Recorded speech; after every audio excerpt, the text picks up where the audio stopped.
Good evening, everyone. Tonight is Monday, November 10th. The time is 6:01 p.m. and I'm calling to order the meeting of the Norwalk Bike Walk Commission. Tonight is an exciting session because we have three new commissioners joining us tonight. So in attendance currently, we have myself, Christina Randall, Brian A. Clark, and Becca Stoll.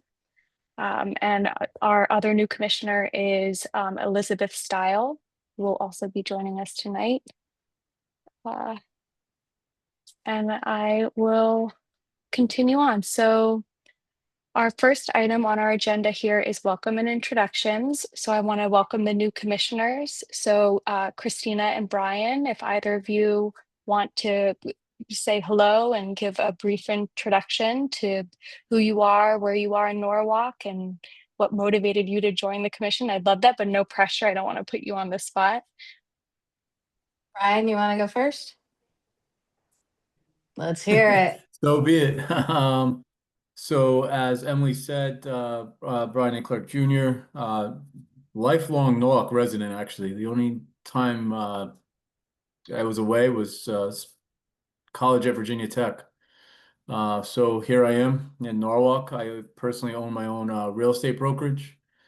What prompted me was Emily, in reality, asking the question, "Hey, what do you want?" And but yes, and also in fact, it's more of looking at what Norwalk needs, how I can help Norwalk, and period. But also in what came up in conversation during interview process was from a real estate aspect, how does it help, or how doesn't it help, or what can we do? And also, I just think educating the community of why we're doing it is beneficial. And so that's kind of my goal, and hopefully I can help do that. Thank you, Brian. I guess I'll go next. Yeah. My name's Christina Randall. I'm also a lifelong Norwalk resident, born and raised. I live in District B off of Taylor Avenue on Hillside, so just right on the outskirts of Sono. So lots of walking and stuff going on there. Like Brian, Emily was the one that pitched the Bike Walk Commission to me, although I have been familiar with the work that the commission has been doing over the last couple of years. I do a little bit of advocacy work on the side in a non-government role with Sustainable Streets Norwalk. But I did feel like this commission kind of opens the door to really engaging with Norwalkers in not so public ways, I guess. You know, typically we were doing tabling at public events, but some of the things I've really enjoyed is the educational aspect, going into schools. We were at the new South Norwalk School, educating people on their options.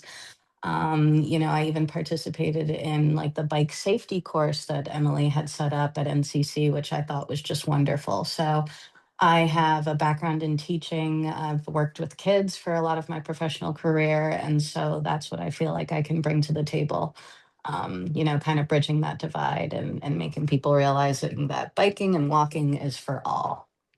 Thank you. Thank you, Christina. That's beautiful. And Elizabeth, thank you for joining us tonight. Our other new commissioner, welcome aboard.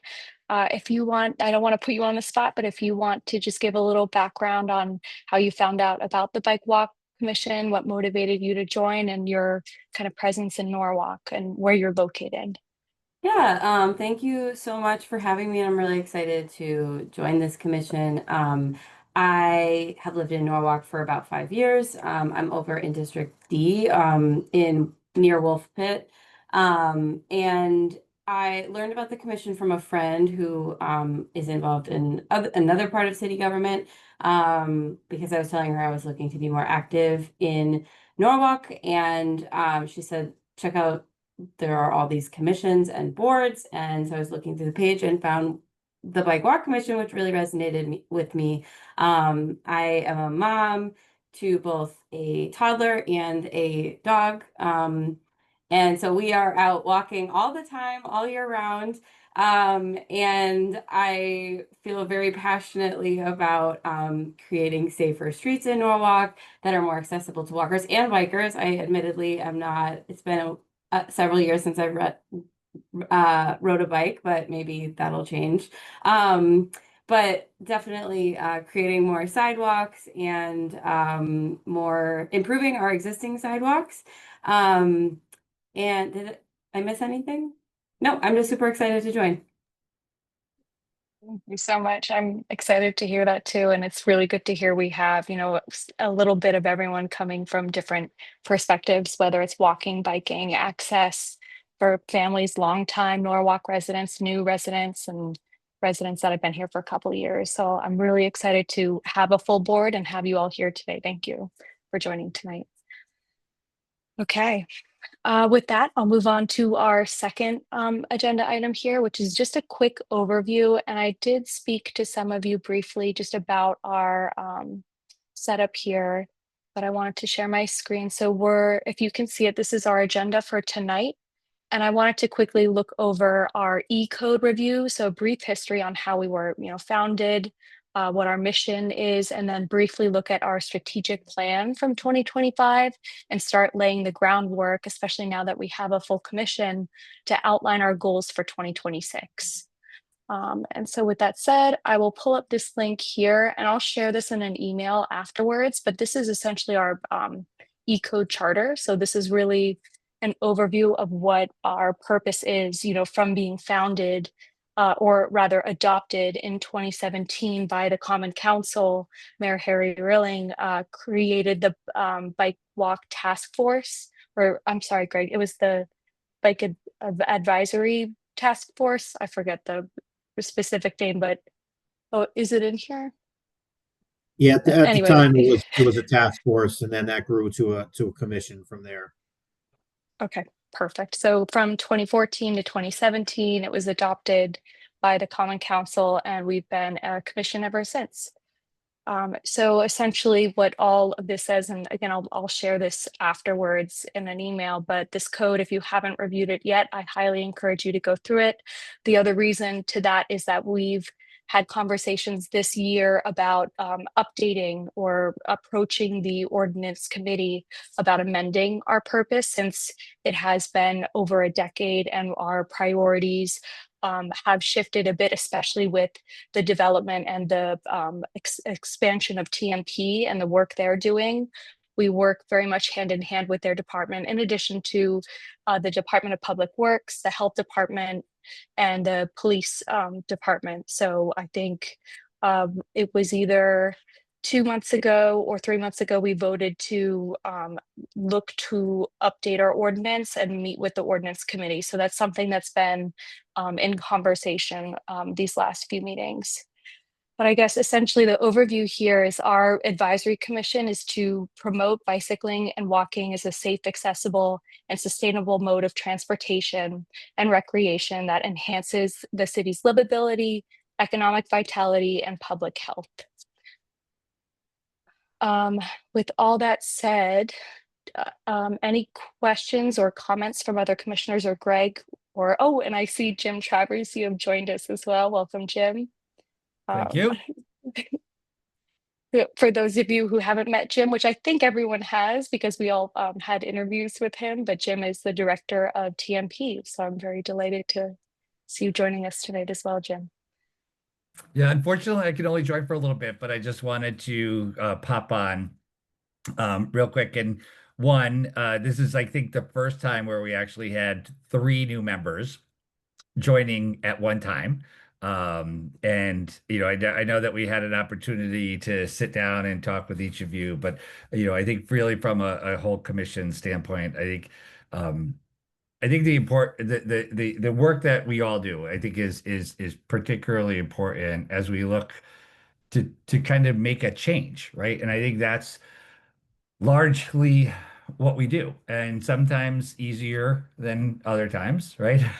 But I think Greg is going to talk today and about some I think things that we're particularly excited about, and movements of a direction forward, between the department. But I think this is really a combination of department and commission. Really, I think what Emily talked about before, working hand in hand alongside. I'll often call Emily with just some questions and guidance, and I think I'd love for us to continue the dialogue that we started over coffee, and do that more often. I think it is, change is good. I think sometimes this change is difficult for some, right? And when we have had a car-centric community for a very long time, right? And they're here, right? And there are lots of them. But it's also, very much it's kind of like a piece of the pie, and that means somebody's getting less if we divide it up, right? But I think what we really need to work on together is that it's not just a director from a city, it's really people in the community driving efforts where we want to see, no pun intended, more bike lanes, more off-road trails, more, getting us to a point in time where we think that we really want to be in, protected bike lane status, and really advancing that. But even some of the basics, right, is, one of the issues that the mayor had talked to me about, in my early days of joining into the city, was really a desire for the city to be more walkable and bikeable, right? But walkable was a big challenge because we had a lot of disconnected sidewalks. I will, I think I've probably told everybody the story about when Garrett and I were walking around, City Hall, and asked the people, why did they come to the back of City Hall to walk? And it was because they didn't have sidewalks in their neighborhood. So they were getting in their car and being the traffic that everybody complains about, just so that they can walk around a circle and not really create community. I think, where we have been really successful at getting sidewalks in, people are super excited about them. Today, we had, Greg and Garrett were out on Ward Street, and a woman came out. I think this is a testament to really when people want to stop, right? A woman came out in the pouring rain, as they're out there, just to say, like, did you guys do this?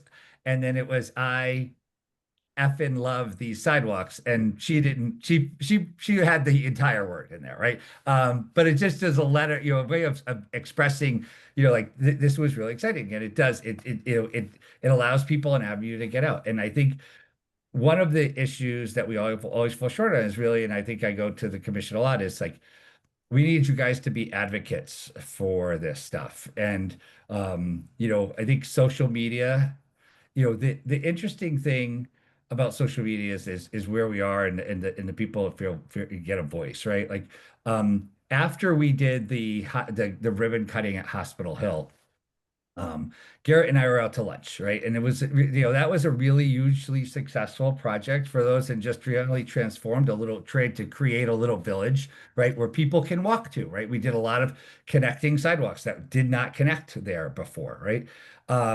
And we looked at social media the following day after the news broke, and I said, let's just check it out. And I looked at Facebook, and he looked at Instagram, and Facebook was filled with, what a waste of money. Well, this is stupid. It was bad. It was fine, right? This is just, like you're like, it was just, every single comment was negative.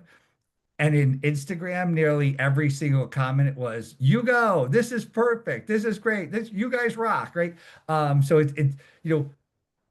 I say that because it's often, like, as commissioners, we ask you to, if you're on social media and you're seeing, I'm not asking you to get into conflict with people who are making comments.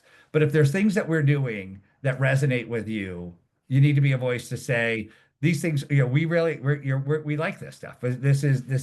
This is great, right? Because we often get the loudest voice in the room is sometimes the voice of opposition, whether it's sidewalks or whether it's bike lanes. We are the same as well. Like, we had members say, like, when we were looking at complete streets legislation, somebody spoke out and said, I'm against this because you're putting in bike lanes and it's taking me longer to get across the city, right? Not really sure how that happened, but but I think it's important. People often say like, "Oh, I don't see the cyclists," right? Well, when we build a better, safer, more connected network, we will have even more and more cyclists. But I see cyclists all the time, right? Um, and I think we are very much committed to the Norwalk River Valley Trail, and I applaud Emily for all her work on the board there. I think we work very closely with them. It is my dream that we see a connected path in Norwalk, the full strength of Norwalk, and I think we continue to look for grants, so we continue to look at avenues to get there. We will get there. I think we have a great little plan. But just wanted to spend a couple of minutes with you guys today, because I don't often get an opportunity to jump on board, and I rely heavily on Greg to do this. Um, but I just really thought it was important, and Nick, but really just for me to express my gratitude for the work that you guys do on the commission. I think sometimes doing the good work is sometimes hard, but I just wanted to say I appreciate it. I wanted to say welcome to this. I really believe that we have the best leadership on this under Emily's direction right now. And I think that every single member of the commission is amazing and is working to advance things. And I think when we look back on the last 4 years, I think that we have made a lot of strides. We're not perfect, and we're far from being perfect. But as long as we're better today than we were yesterday, that's a milestone, right? And I think that what continues to be our desire. So I don't want to keep Emily from her meeting or take up the whole entire thing, but I did just want to thank you guys for joining. Thank you guys for your public service. And thank you to all the commission for all their service. Thank you. Thank you, Jim. We try our best. I really appreciate you joining. All right, so I'll leave you to Greg. He has some really exciting news. It's not done yet, but we had a big milestone in order to get here, and I don't want to take away any of his strides because he worked really hard on that design. So I'll pass you so I can make to my next one. But have a great night, you guys. Thank you, Jim. All right, Have a good night. you too. Okay. With that, I'm so happy Jim made the time to stop by. I definitely want to kind of reiterate our purpose there too. And I think a big part of that is, like Jim mentioned, communication, education, being an advisory committee, we really are promoting these complete streets projects that are going on. And kind of the other thing he touched on was, working with residents as residents of Norwalk, we're advocating for the shared vision of what our city can be. And especially, just recently winning that sustainability award, we're making strides in the right direction and, really good progress. So I'm thankful to Greg and Darlene, who is also, for those who don't know, Darlene is on the Department of Public Works team. So we have, our and Julia, who's here too from the Department of Public Health. We, work across all these different departments with the city to really expand on how walking, biking, public transit will continue to interconnect through our commission in many different ways. So with all that said, I do have a few other links here that I wanted to share. One of them is our committee page, which will be updated. Elizabeth, I will make sure, Greg, I'll follow up with you to make sure that that seat is updated here, so that our board is complete. And this is where you can also go, I'll share this link after, to view our recent agendas, our recent minutes. All of these links are on here. The other page that we use, and thank you, Julia, for helping us update this every so often, is our page on the Public Health Department page website. So on here, you can kind of see we put together that brief history of how we were founded, when we went to the Common Council, when we meet. This is something we share with the public every so often for that education piece of our mission as well. And I believe our strategic plan is posted on here. Yes, our 2024 strategic plan was posted. I guess we also have to get up 2025 and we'll start working on 2026. So with that said, I have here our strategic plan 2025. Also, please stop me if I'm going too fast or you have any questions. But essentially, these are all really helpful links that I will send to our team, our commission, our board after for review. But one other point, I just wanted to plant the seed. I won't go too far into it tonight, but I do want to start planning for our strategic plan 2026. And part of this is, part of our commission's E-code is we have to report to the Common Council of our accomplishments this year. So this strategic plan really outlined what we were aiming to do. And we did achieve some of these goals. I will need to, go in and make updates to the other check-ins. We try and do quarterly check-ins to make sure that we're sticking to our strategic plan.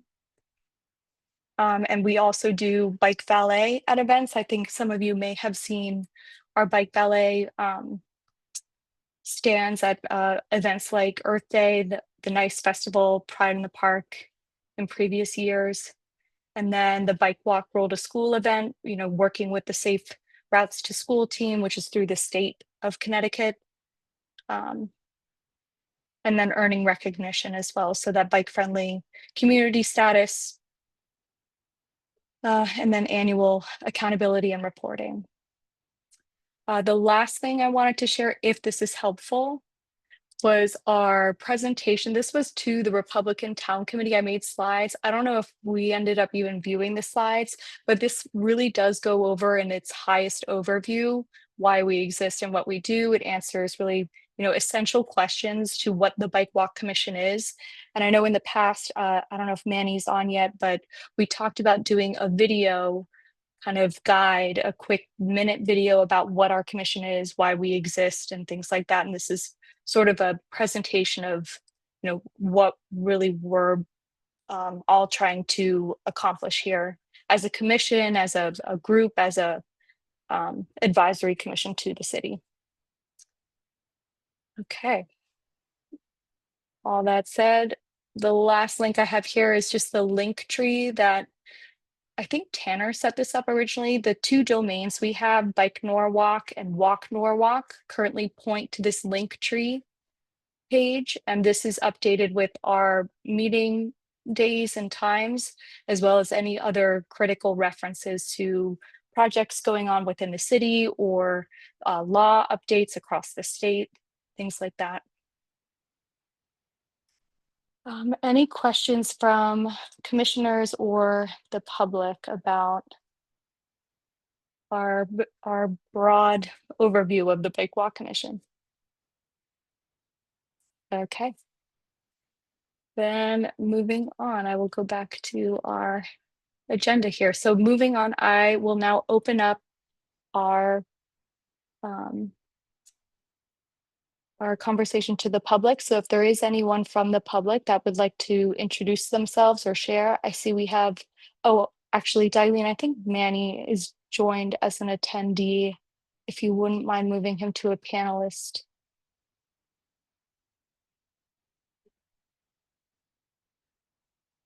He's with moving that, is over there now. Oh, perfect. Thank you so much, Darlene. Okay. Is there anyone from the public that would like to ask any questions, introduce themselves, or say anything? Please raise your hand if so.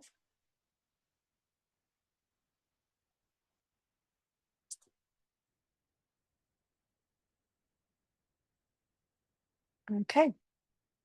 Oh, we have one more person join, so I'll just give one more chance. If there is anyone from the public that would like to introduce themselves or contribute to our commission meeting tonight, please feel free to raise your hand now to share.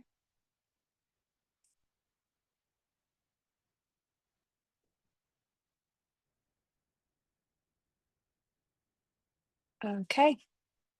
Then with that, I will move us along. Our next agenda item here, old business, or I'm sorry, the acceptance of the minutes.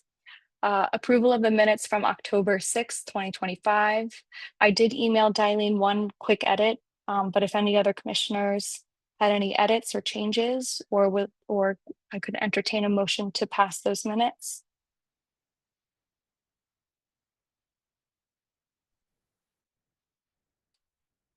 I'll motion to approve the minutes from October 6th.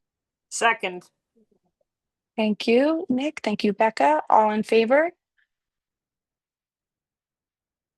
Perfect. And so the minutes are passed. Thank you all. Okay. Moving on to old business. I know one update, we talked about the review of the bike pedestrian master plan. Becca, do you have any updates for this call on that?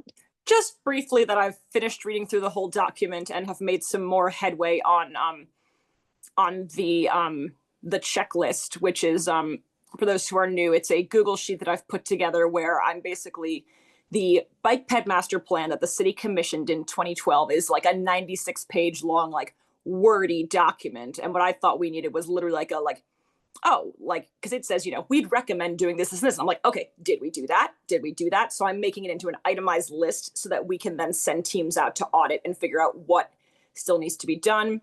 The ultimate goal of this is to support advocacy towards a new bike ped master plan. But to start, we are checking in on where we are with the old ones. So I'm continuing to get the checklist ready. The parts of it that are done now, people are free to begin surveying and auditing. Obviously, it's getting kind of cold out, but that is what I've got. Yeah, what Emily has pulled up is the original document. Yes, and this Becca, is great. Sorry. I was going to ask if that checklist is also available in the Bike Walk Commission Google Drive. I am pretty sure it is, but I will make sure it is. Okay, thank you. It's on a tab of let me just find it really quickly. While you're looking for that, Becca, and I know you did cover, the history of it briefly, and this is something that was, created by the task force originally back in 2012. So it was, council approved of the Bike Walk Commission, and it was, put together by the task force in addition to consultants that, went through, and there are so many opportunities to update this, and there's been a lot of progress since it was made. But now we also have guidance like the Complete Streets Ordinance that have also integrated, updated pieces to this. So Becca's taken on the lead to go through this document, which is 96 pages, to start, like she was saying, kind of checklisting what needs to be surveyed, updated. And if there are any commissioners interested in joining this effort, I know we're also going to reach out for more community volunteers, but Becca's, I'll let her speak to, that document and how she's approaching it. Yep, I'm gonna get I need to do a little cleanup before I pass a copy over into the shared drive, but I will put it under 2025 projects. Perfect. I mean, we might make that 2026 at this point, but yes, that sounds good. Yep, that's all I got. Perfect. Okay, great. Any new commissioners with questions on this, or I guess members of the public as well?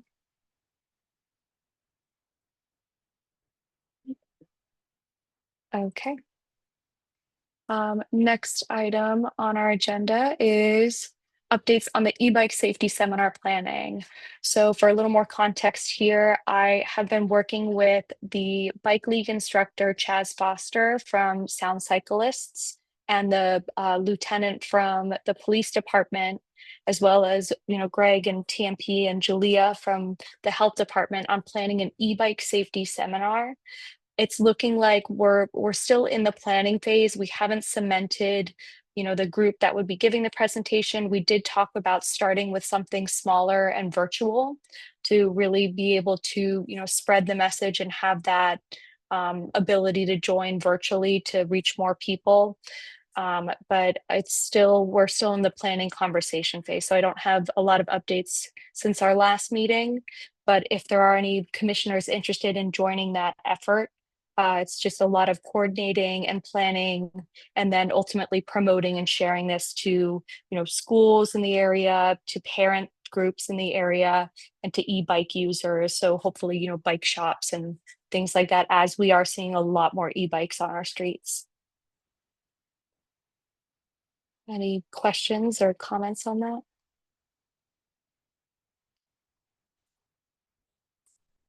Okay. Next on our agenda item then is we have a follow-up on the education subcommittee. Manny, are you able to give an update on that, or? Sure. Well, I think for one thing, I need to schedule our follow-up meeting. That's something that I had put on the back burner a little bit. But this last month, we were able to partner with the public schools to do a bike walk and roll day with over at Cranberry Elementary. And so that was really fun to just be with the director of transportation and the food services director and be able to pass out some bags. So that was a really fun thing that we did in mid October. Yeah, and then another thing that I think is kind of in the works is through I don't know if this is like necessarily fully education related, but maybe it's a little bit related. Through somebody that sent an email requesting a helmet, we'll be able to provide a helmet to a student at one of the local elementaries who is in need. It was actually one of the school social workers who reached out. So I thought that's, that's kind of a success story in the fact that, people are using this as a resource for bike safety that way. Thank you, Manny. That is really good to hear, and I did see that. Is that, I know typically we'll give out, and for reference to the new commissioners, we'll give out bike lights, bike helmets at events like Norwalk Night Out, or at bike valet events where we're using the bike valet. Like this year we did the Sono Marketplace. The Sono Saturday Marketplace events that they had throughout the summer months. But if it comes to it and we get these sorts of requests, which is really good to hear, I'm sure we can coordinate some sort of pickup or drop off for that helmet for the family, I think it's a child that needs it. So Manny, thank you for taking that on and doing that and sharing that today.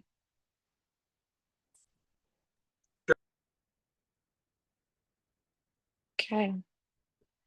And then I did hear from some commissioners about interest in joining the educational subcommittee. I think, Christina, you mentioned you were interested in joining as Yeah, well. one of the things I wanted to catch up with Manny about was whether or not, I guess this would even fall under the umbrella of the educational subcommittee, but kind of getting the gears turning on like a bike bus sort of thing, going into the spring or mid to late spring, kind of finishing out the school year sort of strong, and brainstorming places where that might be possible. And the main one that came to mind was the Strawberry Hill area. I know we're finalizing some sidewalks to make that to make the City Hall neighborhood really interconnected and walkable. But just kind of like the concentration of the three schools over there, Nathan Hale, Naramake, and Norwalk High, I feel like it provides a lot of opportunity to get people in the local area who might be excited about doing something like that. Plus the bike lane that runs the length of Strawberry Hill, that's got plenty of room. So and Manny, I want to touch base with you on that and see if that's something that we could spearhead. Yeah, I definitely think that's definitely up the alley for the education subcommittee. I think that's a really great idea, actually. So yeah, I'm open. Yeah, I recently heard from my cousin actually, who has a 3.5-year-old. They're down in DC, and his school does a bike or roll to school. He's 3.5, and they do it once a month. So I'm thinking if toddlers are doing it, that we could get some middle schoolers and high schoolers to maybe do it too. Yeah, totally. I think that'd be really cool. Oh, go. Oh no, I don't want. I have a totally different thought. So keep on that topic. I'll ask my question in a second. Manny, No. did you have anything? No, I was done. Okay, cool. Oh, sorry. Yeah. No, go ahead, Elizabeth. You take the floor. I was just gonna ask. So is the education subcommittee more focused on outreach to schools, or more like educational programming to everyone in Norwalk about things like safety? I would say we're definitely, one of our focuses was like children and the elementary schools, but we also are, doing it for the greater the broader public as well. One of the things that I've been trying to do is make more connections at Fill in the Blanks, which connects, with different, completely different demographic than the schools. And I would also say, I know, in our partnership with New Vance Health, which I know they changed their name, and the Department of Health, like I think we try to reach broader, even though a lot of times some of our projects are focused on the schools as well. Cool. I would be interested in potentially being more involved with that too. Yeah. And Emily, I don't know if you could clarify, but I guess my understanding, to Elizabeth's point, was that like the commission as a whole is responsible for educating the town on these sorts of like bike or walk related things. And I guess it was my understanding that the educational subcommittee was more about school outreach, but I'm not sure. Yeah, I mean, that's a really good question. I think both there's overlap in the messaging for sure. I mean, we're both groups are promoting the same mission vision that the Bike Walk Commission has. To Manny's point, the subcommittee is made up of different groups as well. So we have 2 members from the public school, we have members from New Vance Health, we have Jalea on board too, who's contributing from the health department. And then we look to foster more partnerships. It's not specific to the school system, but we do, I gotcha. Okay. have that as a focus, especially with events like Bike Walk Roll to School. And I would love to have a bike bus. I feel like that's something that I'm seeing more and more of. And I've had people reach out who live in different towns in Rhode Island saying, oh, is this something Norwalk's doing yet? And I would love to see that one day here. But yeah, definitely. I think it would be great too with the educational subcommittee to have more like parent group involvements. I know that's something we kind of talked about as well. So I'm glad to hear, Elizabeth, you're interested in doing that, and Christina. So Manny, I'll follow up with you on getting that meeting set up. I know we're trying to get back on a cadence to meet monthly again. So we'll definitely, resume that effort and make it happen. Totally. Great. Any other questions or comments before we move on to the next item? Okay. With that, the updates on roundabout educational programming. Julia, I did want to pull up the email that you sent over, because I thought it was really well done, and we're grabbing from other, our sister, not really sister group, but this is another really great group. Amy Watkins from Watch from ECT has collaborated with us a lot, and Julia put together some verbiage and content around the benefits of roundabouts. Greg, I know we do want your blessing before we start sharing this online to make sure, it's aligned with, what we're, especially the roundabouts coming in and being updated here in Norwalk. And I was hoping that we could talk about 2 examples. I think we mentioned there's 2 roundabouts maybe in Stamford and Milford that we could look to as an example. But, just having some more content to share online about, the benefits of roundabouts and what to look out for.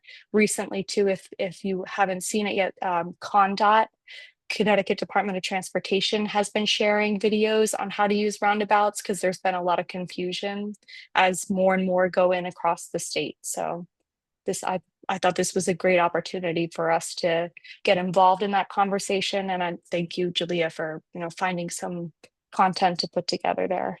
But on that, yeah, Greg, I'll hand it over to you.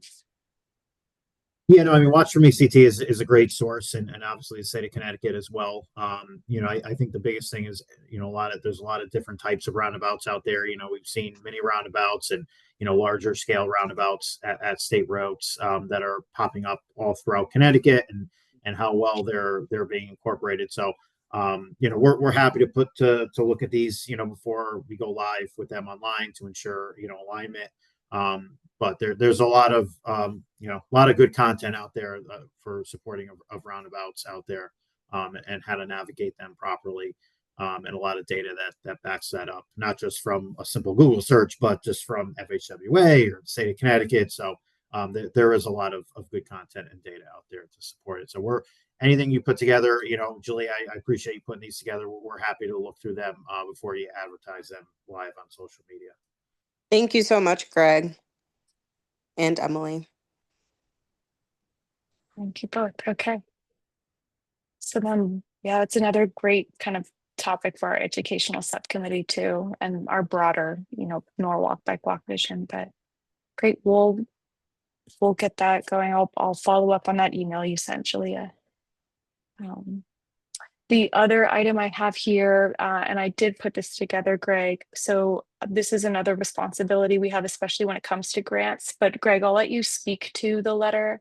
I have a draft here, but if you want to go ahead and talk about Yeah, this. do you mind if I just share my screen real quick? Absolutely. Here. Might be a little easier for everybody to see what I'm talking about.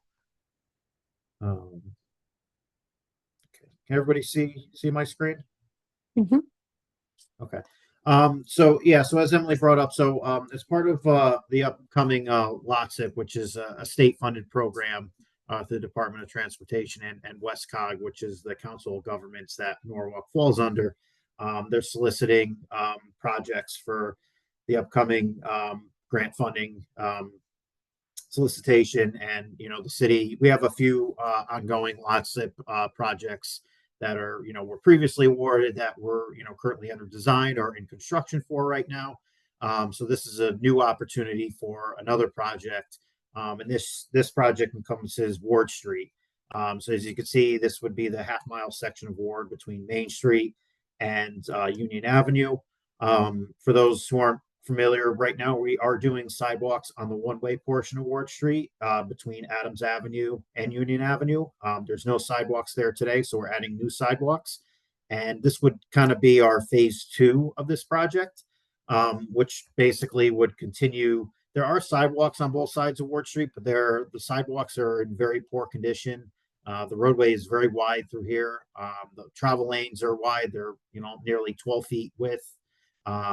There is parking on both sides, and it is very heavily parked. So as part of our proposed plan, we don't have any plans at this time. It's very high level. We're applying for an application to basically put in all new sidewalks, additional crosswalks. If I zoom in here, you can see there's only one crossing between Union and Main Street.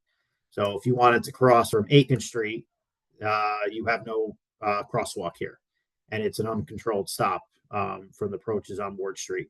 Additionally, you have West Rocks Middle School and All Saints School right up here. You also have Tracy School, which is right over here as well. So you do have a lot of students that are walking, or at least have to provide their own transportation, from this area. And more times than not, because the sidewalks are in poor condition and, not safe for students, parents are then driving their kids to school where they live in such close proximity to the schools, which just adds more vehicles onto the road, where if we can provide them with a safe and accessible and connected sidewalk system, then they can easily walk to school safely, to any school that's in the area. So as part of the grant, the part of the application, we add letters of support. So we worked closely, with the Norwalk Transit District, as there are 2 bus stops within the corridor, as well as others on Main Street, which does get a good amount of ridership. We do have a lot of dense housing in the area, multifamily houses, condominiums, senior housing that's in the area. So and we also worked with our schools to get some numbers on the students that are in the area. So we got a lot of data on that. So we're basically looking to create a multimodal road throughout this area, very low speeds, and the introduction of raised intersections as well, rectangular rapid flashing beacons to alert drivers and to help pedestrians cross, as well as introduce a lot of curb extensions to shorten up the crossings. As you can see, a lot of these intersections, it's a very long crossing. So we would look to establish those bulb outs and curb extensions to shorten these crossings for pedestrians in the area, just make it a very slow speed, multimodal environment for pedestrians in the area. So we wanted to present this to the commission just to provide a letter of support. Like I said, it is a very high level at this point. That will kind of extend further as we go through the grant process if we are awarded. So any little bit of support helps, especially from the Bike Walk Commission. And we're hopeful that to get your support.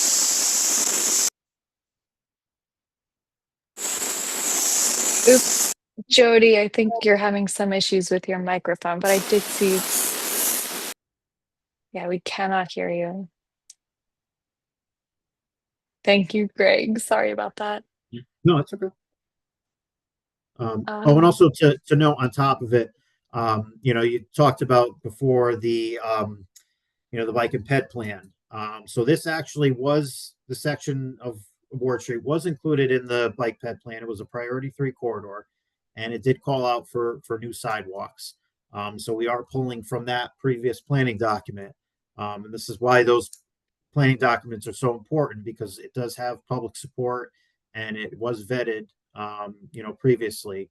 So all the more important to have these planning documents up to date and have projects that have public support and specific projects called out, at least at a high level, to get funding, because these grant programs look for things like that you have a previous document such as this that calls it out.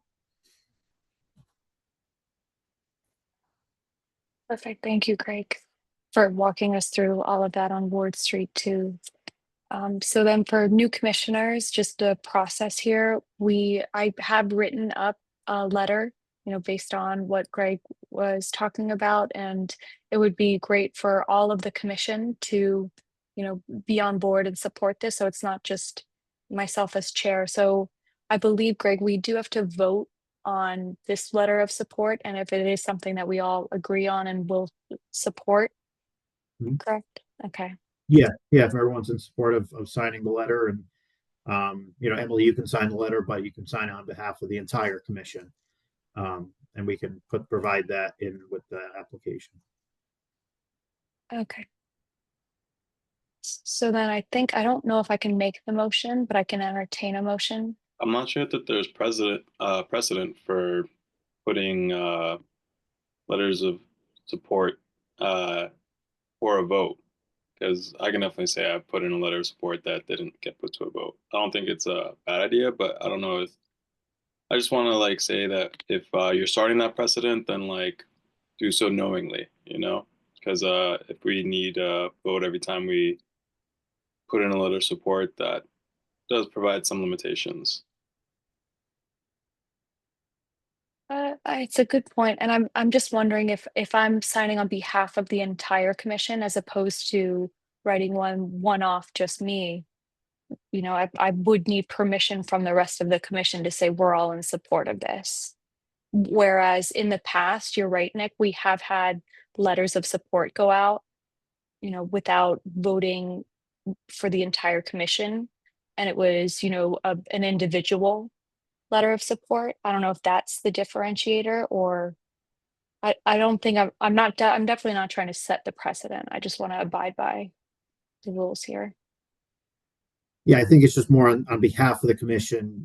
Emily, can sign it, but on behalf of the commission as the chair, we are supportive of a project such as this, and we would like to see it funded, and we feel it would make a positive impact on the community. So I think that's all this is, instead of Emily just signing it, like she said, on behalf of herself. It's getting the commission's buy-in on top of that.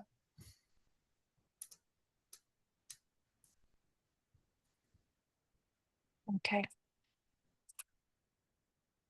If that sounds good to everyone, I will send out this letter tonight to everyone. And if you're open to either, adding your name or being a part of the commission, I guess with that said, I would still like to entertain a motion to vote and approve the commission letter of support. Well, we'd have to read through it first, right? Yeah.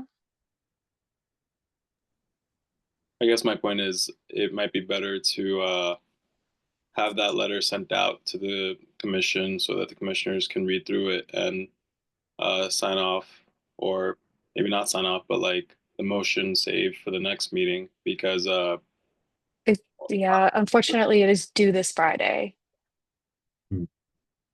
So what I could do, Nick, to your point, is I can pull it up to have everyone quickly read through, and then we can vote yay or nay. Does that sound like a good meeting? Becca, go ahead. Could we review on our own time and vote over email and then make sure that the public knows what we did? Is that kosher? No, I don't we have to think that- vote. You'd have to have Yeah, another special meeting in order to make that happen. I You see. have to do it. You have to do it live. Understood. Let's read sorry the to letter. do it this way. Yeah. Can At everyone least see it's my relatively screen? short. Yeah. Yeah, Yeah, I mean, it's and this very is what our bylaws say that we need to do is, put our effort behind things we support. Mhm.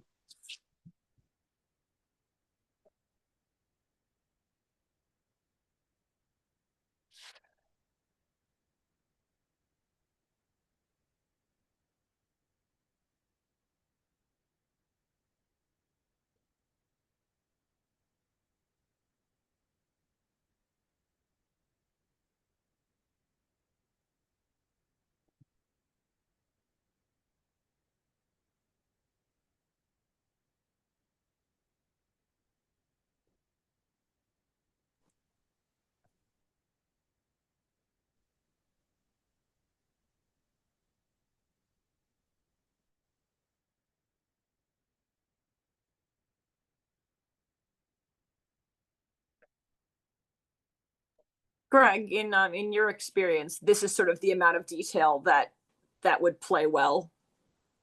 Yeah, I mean, this isn't the only letter of support that that we're Mhm. getting either. So I mean, But as long it's- as there's not like some specific point that we should be making, as like the no, commission. I mean, again, we don't. This is very early in the process. We don't have a full plan yet. We don't have fully engineered drawings. This is Totally. very I just mean early. if there's more buzzwords, like obviously we mentioned safe routes to school, we mentioned sidewalks, we mentioned neighborhood feel, right? I mean, you could certainly edit the letter, and add more to it, as much as you want.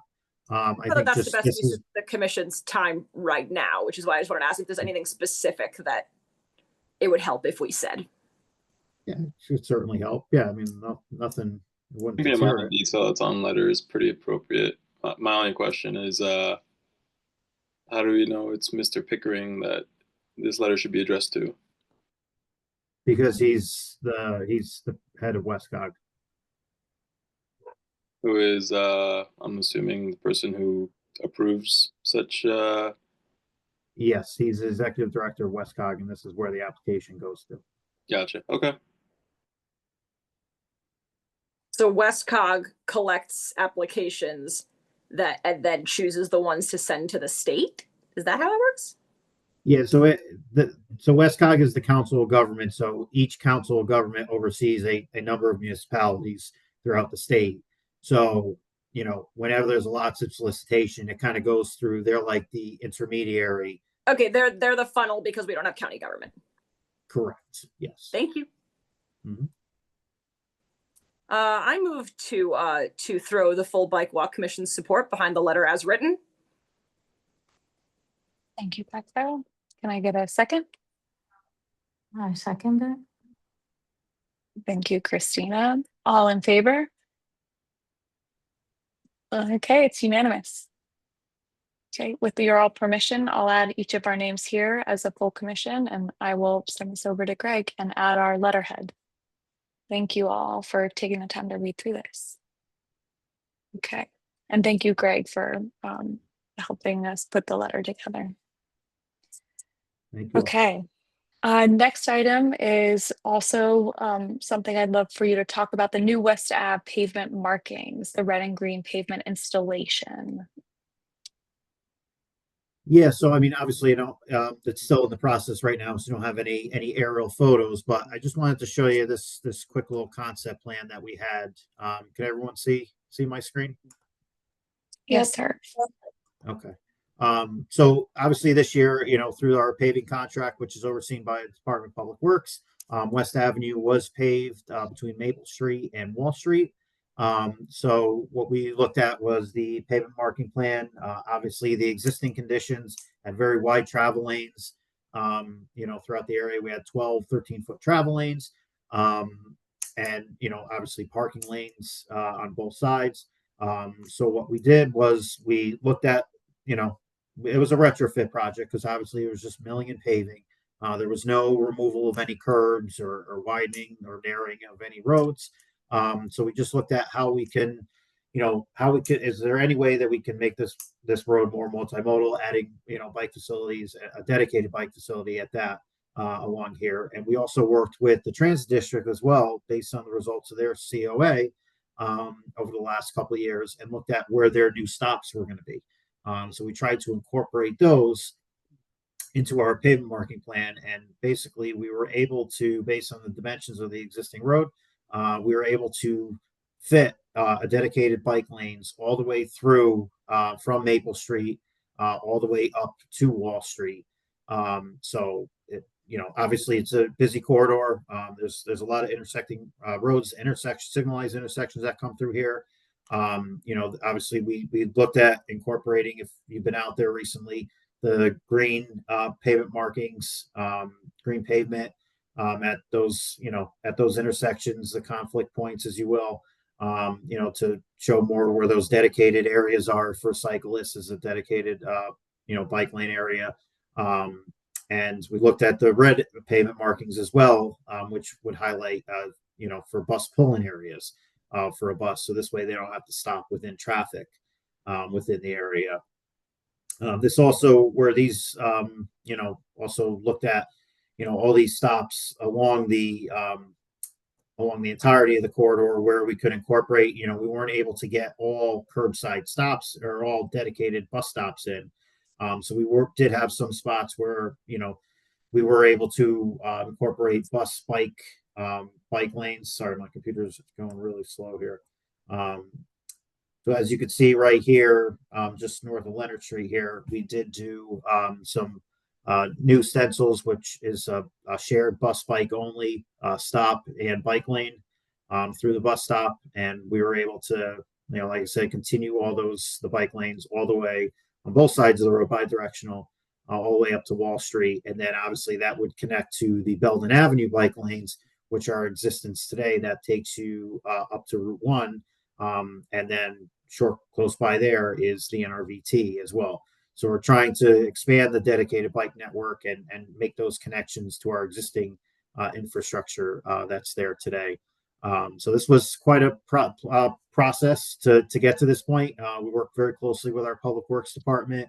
They removed all the existing brick paver crosswalks and added the new thermoplastic crosswalks, which is a great material, high visibility, and at a fraction of the cost as well. And it lasts the lifetime of pavement as well. I'm not sure if anyone's used it, but we've been using those crosswalks a lot more recently. We also added some additional ADA ramps as well, so that all legs of every intersection are fully boxed in. We had some intersections that only had 2 crosswalks and missing 1 leg of a crosswalk. So we did finish that all the way and get additional crosswalks in along the corridor. So The bike lanes, all the striping is still being completed right now. The long lines are in, all this, most of the symbols are in, but we're still waiting on the parking stalls and just to complete some of the bike lanes in the area as well with the bike lane symbols. So we're hopeful that everything will be completed by the end of this week, and we're really excited, about being able to make this happen, especially just for a retrofit project with the existing curb lines and making it work along this whole corridor here. And obviously the green pavement obviously is an identifier for everybody. It really sticks out and really calls out that it is a dedicated bike area, and really calls out for for the motorists to be aware that there is cyclists in the area. So we're really happy the way this all came together, and we're looking forward to seeing the final product hopefully very soon. Thank you, Craig. That is really exciting, especially with all the new apartments opening up in that area. Just creating that opportunity for multimodal transportation is huge. So thank you, Department Works, for all your work. Any commissioners with questions or comments on that West Ave pavement? Becca, go ahead. I will commit to going on a bike ride Friday if anybody wants to join me on West Ave. We can discuss offline. Fingers crossed it's done, but if you do go, yeah, definitely get pictures. But there's already enough laneage, even if it's not striped, right, that I should be able to ride safely. Yeah, there's the green and pavement markings are in already. It's just we just need the symbols to be installed. We just unfortunately had a lot of rain at nighttime, which obviously our pavement marking vendor couldn't come and stripe. So we're hopeful this is the week that they're able to come and we don't have rain at 8 o'clock at night, which stops them from actually doing the work. Great. I'll be out there Friday. Nice. Perfect. Any other questions or comments? Yeah, I wanted to question up. Well, first of all, I really like the work that was done. I think it looks really well, really good. But I'd like to know what was the reasoning behind choosing to put the bike lanes outside of the parking spots on some West Avenue rather than have the bike lane be in between the sidewalk and parking spots. Very, very good question. And obviously that is a lot of guidance now coming out, especially NACTO, about putting them in between. The thing with that is a few different things. It is a very big change when you do that. Motorists need to learn how to use that, obviously. But in this case, we don't have a lot of room for a buffer. So for instance, if you're coming out of the passenger side of a car, and we don't have that door buffer, and somebody opens up the door and you're riding your bike, door opens up right into the bike lane. You have nowhere to go because you have the curb there. So that's. And you have the buffer on the other side for the driver door opening? On that side, no, we just didn't have the room. So again, this is, this was a retrofit project. We tried to make it work with the dimensions we have. So, think about where we were a few years ago. We didn't have a lot of bike lanes. We're trying to get them in wherever we can. We're trying to make incremental changes. This time around, we've got bike lanes in. We have green pavement. Next time around, okay, maybe we get to protected bike lanes or another level at that point. So, understandably so, there's, obviously greater dedicated bike facilities out there, but we're trying to make work with what we have. Like Jim mentioned before, there's a lot of skeptics about sidewalks and bike lanes. So we're trying to make those small incremental changes to show that people are utilizing them. We're trying to make small jumps from, not to go from 0 to 100, but at least make those changes that show that people are using this. They are using these facilities. So those are the type of changes that we're trying to make. So if I may summarize, it was deemed that for this project, putting bike lanes in between parking spots and sidewalks was kind of a little closer to that jump to 100 than you would have liked, and choosing a smaller incremental change was preferred this time around to help the public get more used to it, so that you can, rather than get for the ideal solution right away, get something that's quicker and get the public more used to an infrastructure change right away.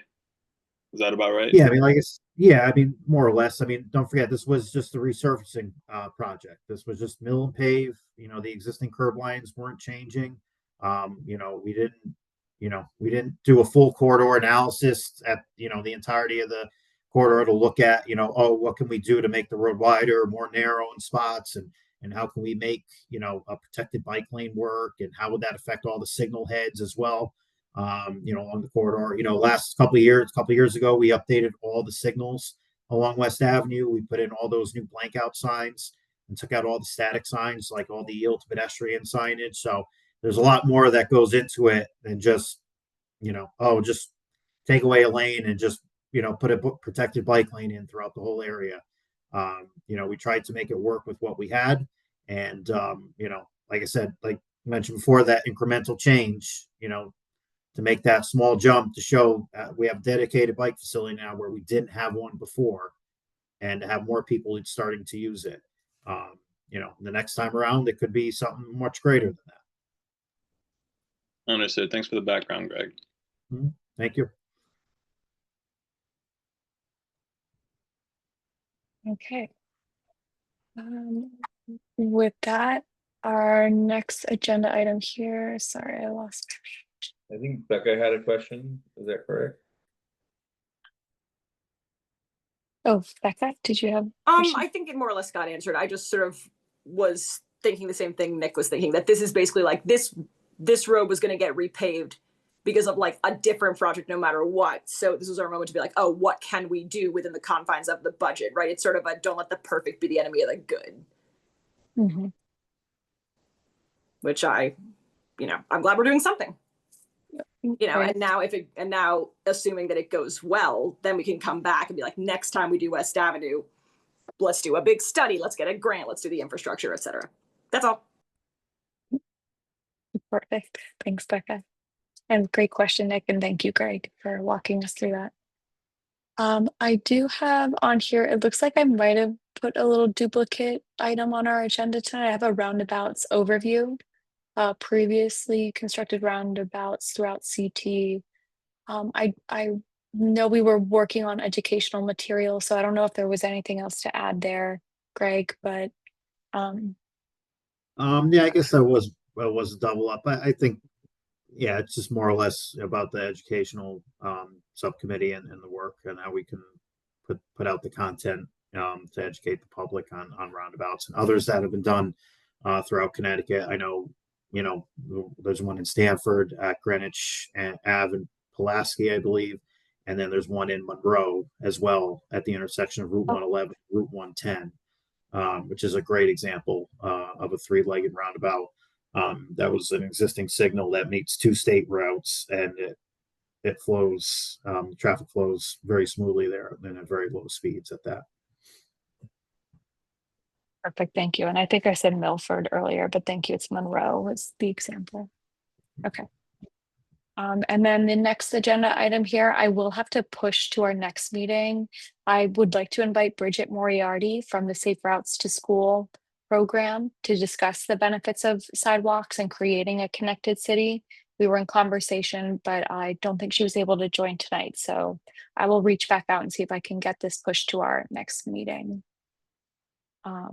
Any commissioners with questions on the Safe Routes to School program or interested in learning more about that or being more involved with that and the team? I think Christina and Manny, you both met her at the South Norwalk School opening day or orientation day that we attended as the Bike Walk Commission this year.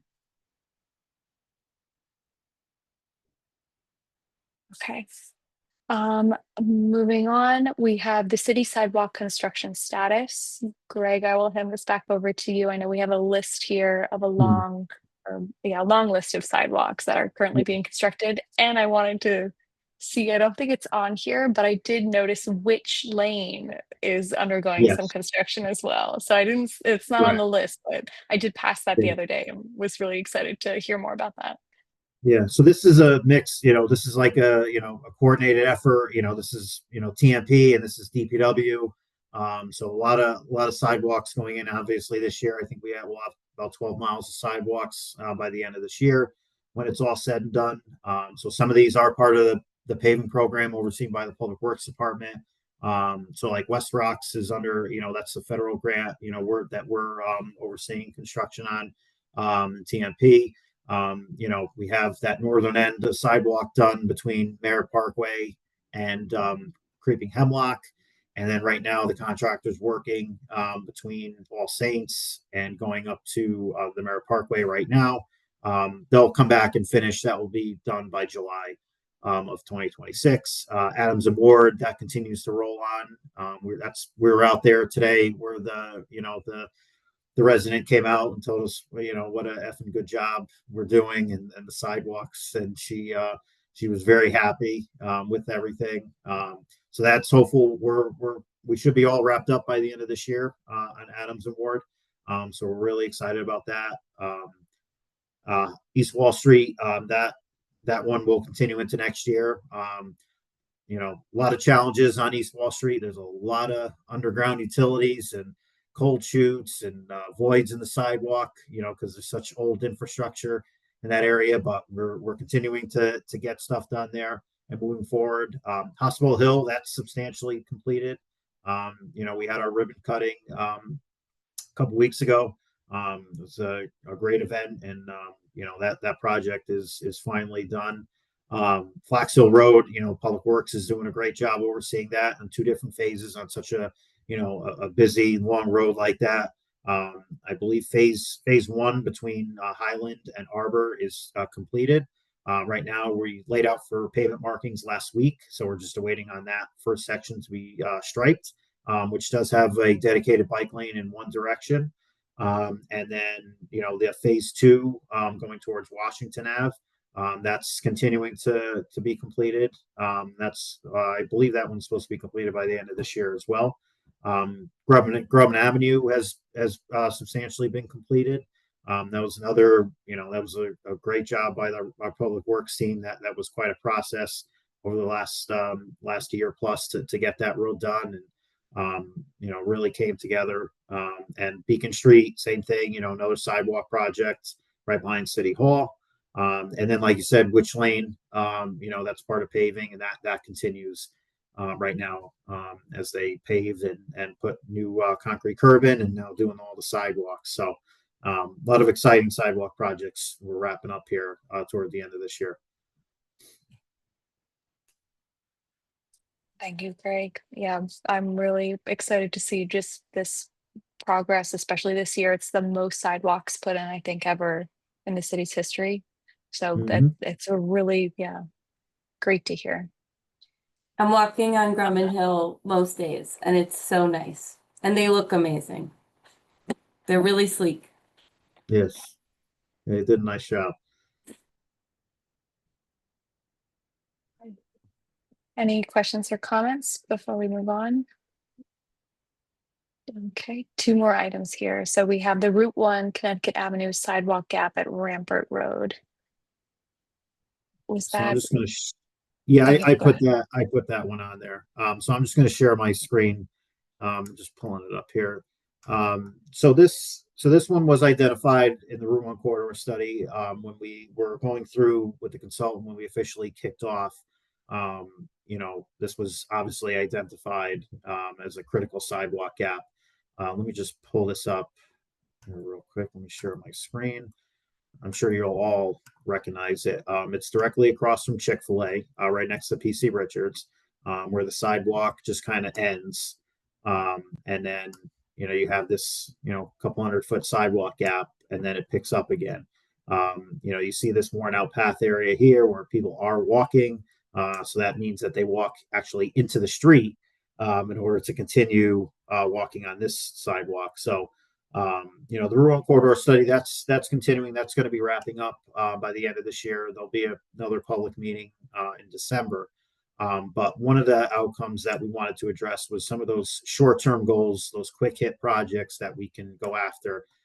So we're working with a consultant now to begin the design to do a contact bridge, which basically will run parallel to the existing road. If I just drop in here, As you can see, it is kind of a marsh area back here. So basically that contact bridge will more or less connect to the edge of the road here. And this way we can get in a sidewalk along here, more or less widen behind the curve here, so that we can get a sidewalk in and make that connection so that people don't have to walk into the street anymore in order to, to continue to the other side, which is very dangerous, obviously, especially on Route 1, especially if they're walking at nighttime, where it's very poor lit through here. So we're really excited to at least start that process and get that under design so we can get that built and make it much safer for everybody on Route 1. And that's just one of the short-term items that we're trying to get done as part of the Route 1 corridor study, immediately. It's not, it's going to be a long process to get the entirety done, but, we're trying to get those quick hit projects that we can get out of it done right away. Awesome news. Thank you, Craig. So the timeline there, you said you're in design. Hopefully, once design is approved, do you see it hopefully being completed within the next year or so? I know the Route 1 corridor study's a little more long-term, but you said short-term goals would be something like this.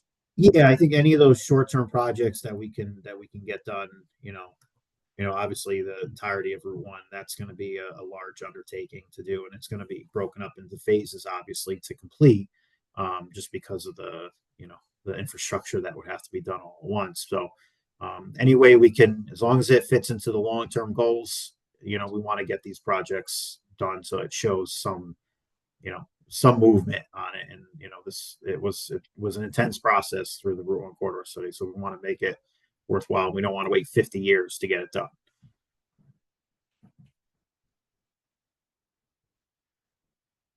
So, in answer to your question, it's hard to say in the next year, but we want to get it done. So we'll work as diligently and efficiently as we can. Sometime between 1 and 50 years, we'll see it. Hopefully the latter. Yeah. Or earlier. Hopefully sooner rather than later. I mean, sooner than later. Yeah. We're just starting the design process, so I don't want to say it's going to take a year, because the year goes by really quick. Yeah. Is there anything the Bike Walk Commission can do to support the efforts being made there, or is it? I think just on an overall level, just the support of the Route 1 corridor study and how these improvements. It's not a 20, 30, 40 year out plan. There are things in there that can be done right away, and especially with the funding opportunities that are in front of us, we can go after. So I think just the support, like Jim had mentioned, not that, just supporting it in the public eyes as well.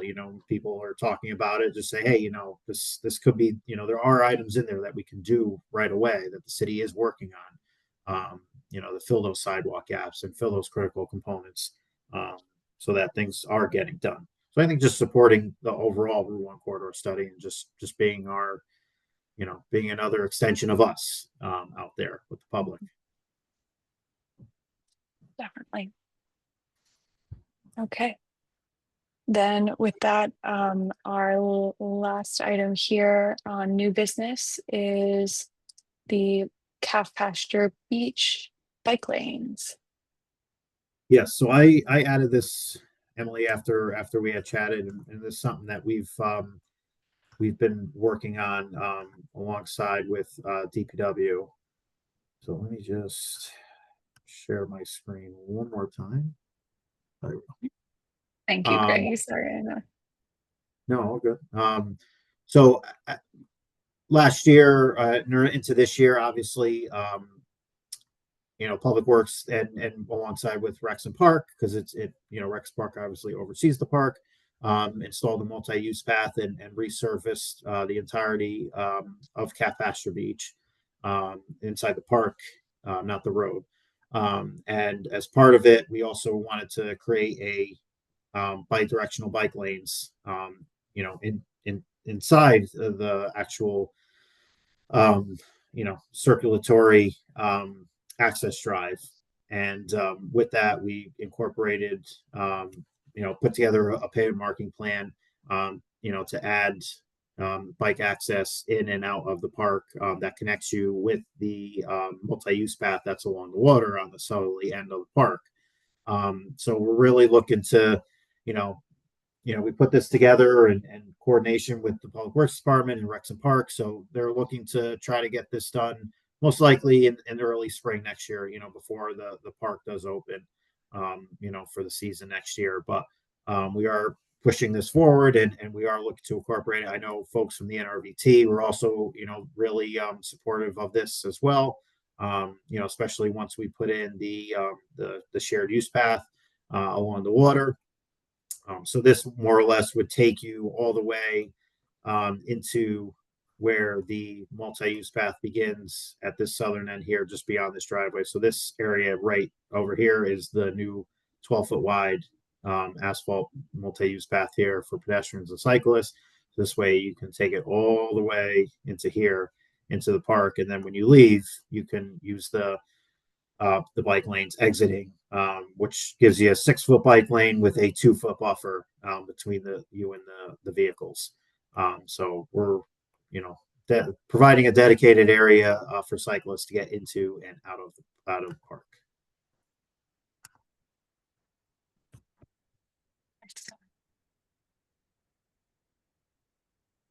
Any questions or comments on that, or what is the timeline on that, Greg, for that?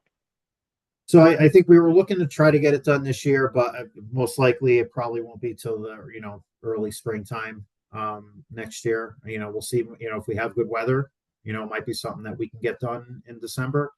But I think just having your support and having the commission's voice out there for supporting this and getting this installed, because we did Public Works and Rex and Park, made a big commitment, a large investment, I should say, into the multi-use path that was installed along the water and resurfacing of the existing lot and all the work that was done, at the beach itself. So, this is just another piece to access it and providing, you have the bike lanes on Calf Astor Beach, and then, it just kind of ends there. So adding those bike lanes and connecting them into the park and getting on the multi-use path is just another way to get to the park rather than just having to drive your car.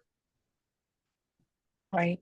And I want to make note too, the NRVT, that's the kind of starting point of the trail itself. Is this going to, I guess it's not along the trail because it's along the drive for cars, but the good news is it's separating the car traffic and bike traffic. So there's more safety Sure. there having that separation, but technically that won't be a part of the NRVT.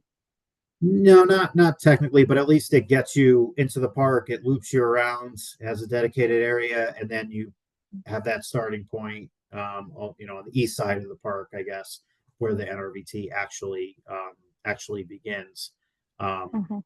But unless you go through the parking lot, there's no other way for you to actually access that area, and there's no dedicated area for cyclists to get to. Right. And Again, I this guess is one of those.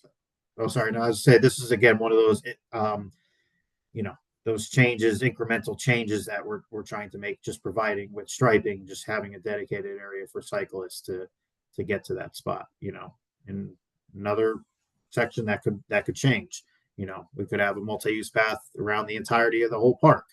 Right now we have it along that southerly edge. That takes you all the along that southerly edge of the water, and then brings you up to the grass area to the east there. that was going to be one of my questions too. So in the bike lane piece, I know if you go into the parking lot, that's not part of the scope of this project, is it? Like there's no bike lane coming into the Not through the parking lot. No, it more or less will loop you around here, or you can go through the park, as well. And the NRVT obviously starts, I believe, right behind the buildings there. That's like and that's the where unofficial. Yep, we have that calf bike rack as well. So I mean, just in the broader vision of connecting, cyclists to a place to stop and park their bikes. I mean, right now it is kind of you know, just in my experience biking in the area, it's something where either you go through this parking lot and you get, you know, kind of cut off because you have this beautiful pedestrian walkway that really prevents cars from being in the area, but you can't effectively get your bike, you know, to that zone. And then if you did want to go and park your bike and where the NRVT starts in this area, I guess typically you're coming either up on the sidewalk over here, but we'll have bike lanes on this side is what we're proposing that don't lead Yes. into the parking lot, just go around the loop. Correct. I just wanted to second what Emily was saying about the difficulty you encounter when you do enter the parking lot from the water side, you know, and you are approaching that blue painted pedestrian area, especially as someone that's like often on an e-bike that's heavy, kind of like foisting it up onto the sidewalk and trying to navigate between pedestrians. Sometimes I'll go on the path that's on the other side of the buildings closer to the beach. But then again, you're navigating pedestrians, kids running around. As much as I love, you know, the concept of the bike lane, having to go all the way back around towards, you know, the boat launch and stuff is less than ideal. Is there any world where instead of the chain link barrier at the entrance to that blue painted spot, we get some bollards or something that we can navigate around? So that falls under Parks and Rec. So I can't speak to any changes such as that. Okay.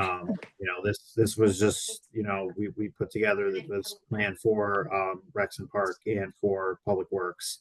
You know, just to have dedicated lanes for bikes into and out of the park. It would be really nice to see, you know, maybe more accessible bike parking in the parking lot, not taking away any spots from cars, but just making it, because I do tend to see, especially if people are riding their bikes to the beach, which we love to encourage and I love to see, and it happens more and more, especially Christina, with your point, e-bikes coming into play, especially with kids now or young adults riding these e-bikes to the beach. A lot of the time you'll see them even, you know, tied up to trees or chained on trees here. I think the only bike parking, Greg, to my knowledge, is that calf rack, which is somewhere in here. But I don't know of any other bike parking or official bike parking here at Calf Pasture Beach. So it might be nice to, you know, visit that as an opportunity, either for our commission to advocate for or advise or work with Parks and Rec on how they've seen at least the cyclists coming to the beach. But I'm excited overall, definitely for the separation of car traffic and bike traffic through the park itself. I think that'll be a great safety improvement too. Okay. Any other questions from commissioners, comments? Oh, Manny, go ahead. I was just curious. I know Calf Pasture is basically Parks and Rec, but have they ever considered widening the sidewalks, you know, leading up, you know, within the park to basically create like a separated bike lane that can go through the park? So I mean that's what we did. You know, along the water, we did a 12-foot multi-use path, and that was, you know, incorporated there. I think you know, again, a long term, you know, that would be nice if we can, you know, incorporate that throughout the entirety of the park. But this is, you know, those small incremental changes. You know, you know, the money in the budget was so much. You know, we're trying to add more multimodal access. You know, we were able to, you know, make the investment for the multi-use path along the water. You know, and then, but how do you get to the multi-use path? Well, you know, we can have dedicated bike lanes going through there, you know, that connect you to the ones actually that are on Calf Pasture Beach Road. So you take those to get into the park. And if you continue along the bike lane, you can get on the multi-use path and you're along the water, and then you can go into, you know, the grassy area, you know, behind the beach. So there's a dedicated space.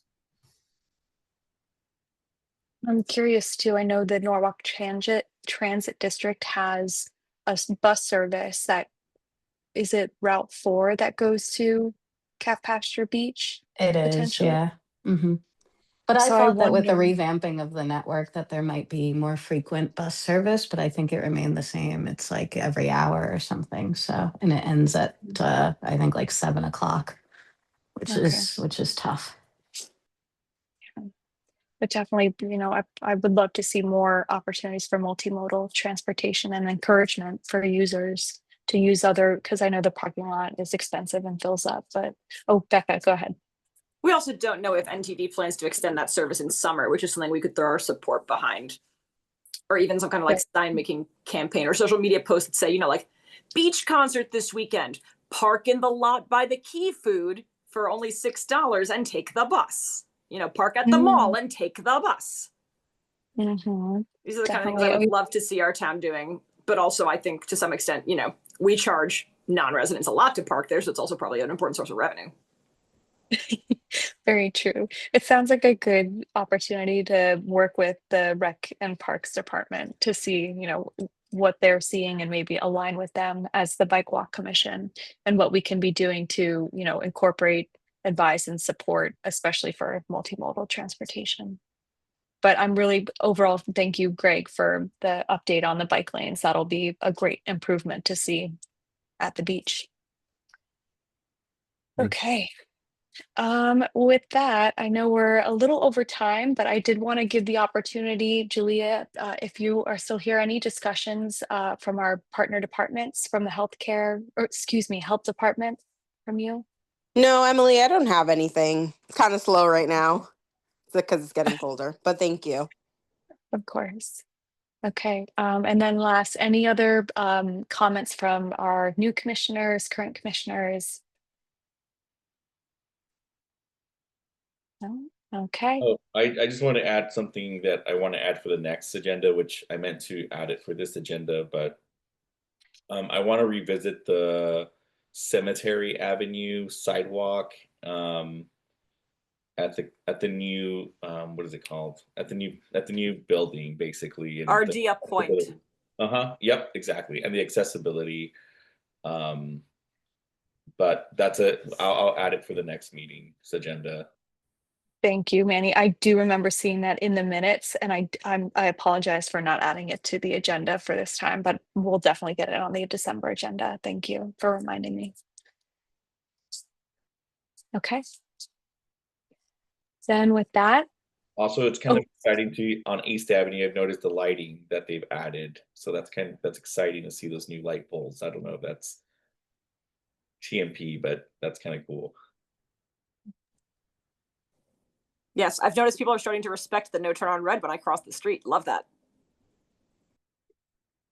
Oh, the new traffic signals outside the East Norwalk train station, right? Yeah, On at that Winfield and Fort Point. Yes. Oh, I'm glad to see that too. Was that TMP, Greg, or a combined effort with Department of Public Works as well? So that one, so we had done them on East Avenue at like Eversley and then at St. John as well. I believe that one, it's under the Walk Bridge project, so that one would fall under DOT actually, because they're overseeing that work. But I believe our signal engineer it works closely with them to ensure all the signals are aligned with the rest of our signals.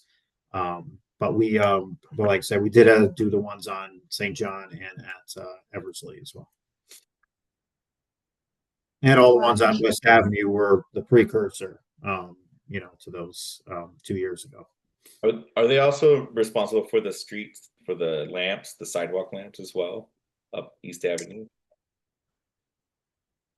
It depends on what part of East Avenue. Like from 95 south, in between the trains and the train station. Yes, that would be that would be DOT because that's all Walk Bridge.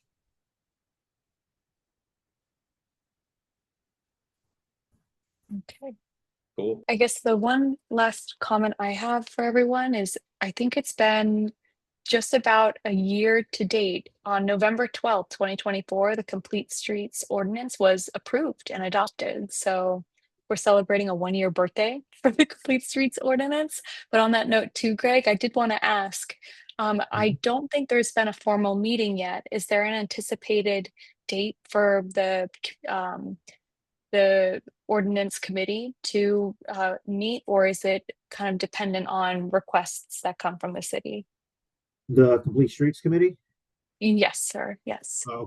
Oh, so yeah, usually, so the Complete Streets Committee would only meet if really they needed to, over, you know, if there was an exemption or an exception that was presented, Mhm. you know, that needed to go in front of the committee. So to date, there hasn't been one. So until then, until there is one, I think there really isn't one scheduled, but not to say that one may not come up. Um, so I think we'll keep our ears open when one does present itself, and we need to have that meeting. Okay. Sounds good. Any other last comments, or can I entertain a motion to end tonight's meeting? I motion. Thank you, Manny. Can I get a second? I'll second. Thank you, Christina. All in favor? Okay. Thank you, everyone, so much. Have a wonderful night, and we'll be in touch. Bye. Bye bye. Thank Thank you, you. Deb.